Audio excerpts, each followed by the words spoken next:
தமிழ்நாடு அரசியல் வரலாற்றில் இன்றைக்கு ஒரு திருப்புமுனை நாள் என்பதாக பார்க்க வேண்டியிருக்கிறது. விடுதலை சிறுத்தைகள் கட்சியினுடைய பிரதிநிதித்துவம் தமிழ்நாடு அமைச்சரவையில் இன்றைக்கு அமைந்திருக்கிறது. விடுதலை சிறுத்தைகள் கட்சியினுடைய அமைச்சராக மாண்புமிகு தோழர் வன்னியரசு அவர்கள் இன்றைக்கு பொறுப்பேற்றிருக்கிறார். இது ஆட்சியிலும் பங்கு அதிகாரத்திலும் பங்கு என்கிற விடுதலை சிறுத்தைகள் கட்சியினுடைய முழக்கத்திற்கு கிடைத்திருக்கக்கூடிய முதற்படி வெற்றி என்பதோடு மட்டுமல்லாமல் தமிழ்நாட்டினுடைய நலன்களுக்காகவும் அரசியல்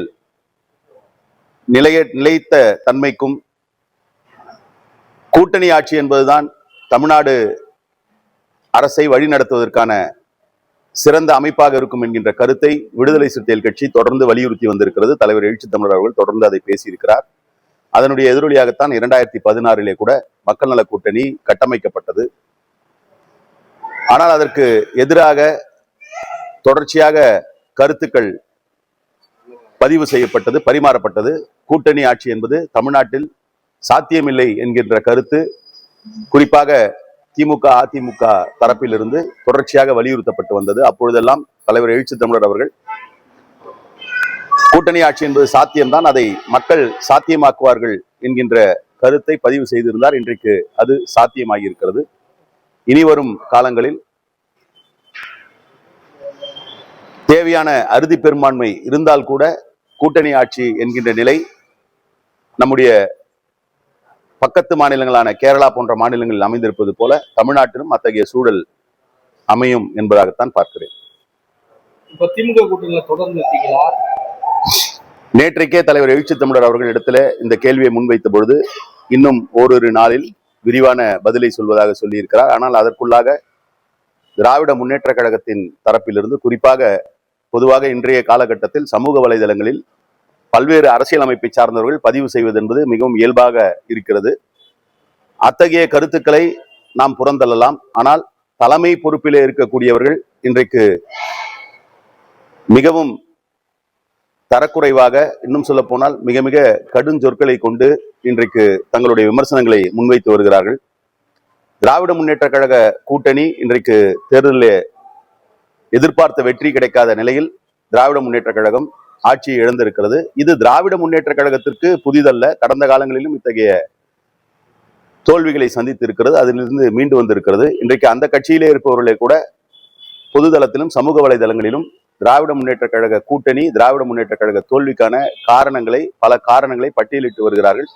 அதிலே மிக குறிப்பாக முதலமைச்சராக இருந்த அண்ணன் தளபதி ஸ்டாலின் அவர்கள் மிக சிறப்பாக செயலாற்றினார். இன்னும் சொல்ல போனால் சிறப்பான மக்கள் நல திட்டங்களை முன்னெடுத்திருக்கிறார் என்பது எல்லோருடைய கருத்தாகவும் இருக்கிறது. அதனால்தான் இந்த அரசு தாவேகா தலைமையிலான மாண்புமிகு விஜய் தலைமையிலான இந்த அரசு அமைந்த உடனேயே விடுதலை சிறுத்தைகள் கட்சி கடந்த ஆட்சியிலே நடைமுறைப்படுத்தப்பட்ட மக்கள் நல திட்டங்களை தொடர வேண்டும் என்கின்ற வலியுறுத்தலை தலைவர் எழுச்சி தமிழர் செய்திருந்தார். அதை அரசும் ஏற்று சட்டமன்றத்திலேயே அறிவித்திருக்கிறார்கள்.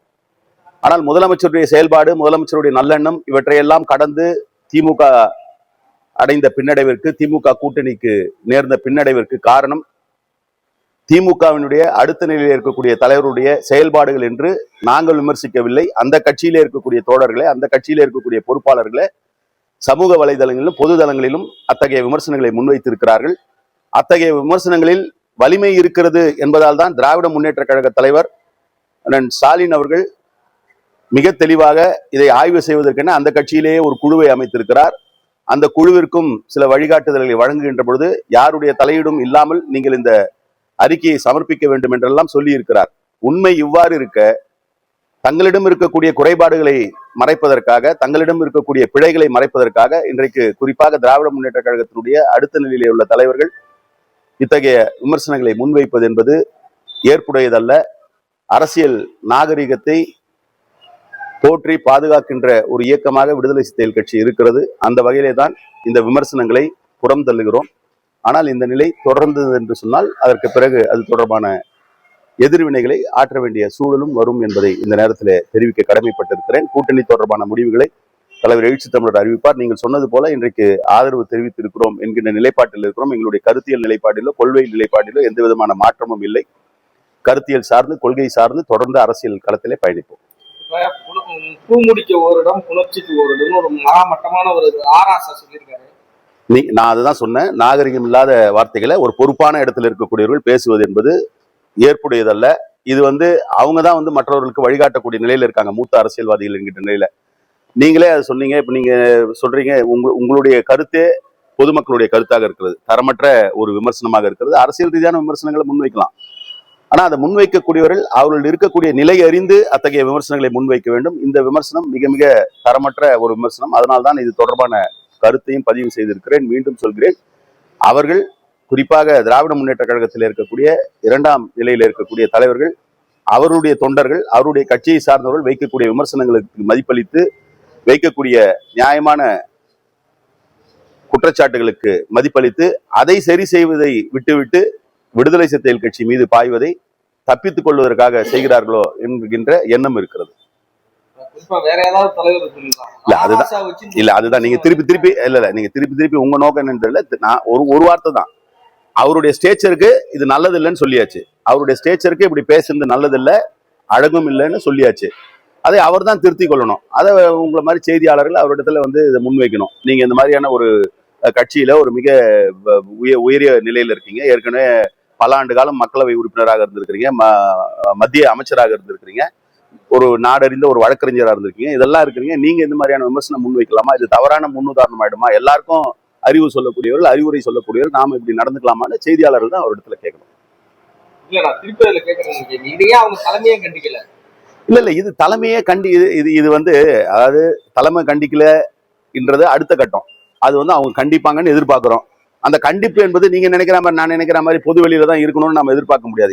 எல்லா அரசியல் அமைப்புகளிலும் எல்லா கட்சிகளிலும் தலைவர்கள் சில நேரங்களில் கருத்துக்களை சொல்றாங்க. அந்த தலைமை அதை கண்டிக்க வேண்டும் என்கின்ற நம்முடைய எதிர்பார்ப்பு இருக்குது, மக்களுடைய எதிர்பார்ப்பு இருக்குது. பொறுத்திருந்து பார்ப்போம். நேற்றுக்கு தான் பதிவு செஞ்சிருக்காரு. திமுக தலைமை இதற்கு எப்படி ரியாக்ட் பண்றதுன்னு பார்ப்போம். கடந்த காலங்களில் கூட அவங்க கட்சியில் இருக்கக்கூடிய முன்வரிசை தலைவர்களே கூட சில பேர் சில தவறான கருத்துக்களை பதிவின்ற போது அது தொடர்பான நடவடிக்கை எடுக்கப்பட்டிருக்கிறது. இது தொடர்பாகவும் நடவடிக்கை எடுக்கும் என்பதை நாம் எதிர்பார்க்கலாம். திமுக தலைமை நடவடிக்கை எடுக்கும் எதிர்பார்க்கலாம்.